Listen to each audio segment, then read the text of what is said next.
Welcome to GS2 WebSauce Courseware by GSheetPress. In this video, I'll show you how to structure your course by creating modules, adding lessons under them so students move through your content in the right order. Let's get started. Before we build anything, let's look at the 5 lesson types you can choose from.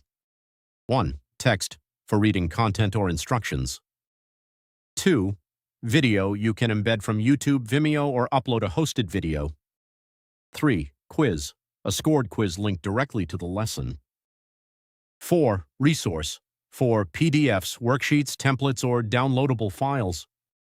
5. Live, for an optional live class or meeting link. Each type serves a different purpose, so pick whichever fits what you want students to do. Step 1. Create your module first. Give it a clear name like Module 1, Introduction, and save it. This becomes the container for all the lessons you'll add next. Step 2. Add your lessons. Make sure each lesson is linked to the right module by entering its module ID. This keeps your lessons organized under the correct section, especially useful when you have multiple modules running at once. Step 3. Choose your lesson type from the drop-down: text, video, quiz, resource, or live. Step 4. Add the content that matches your choice.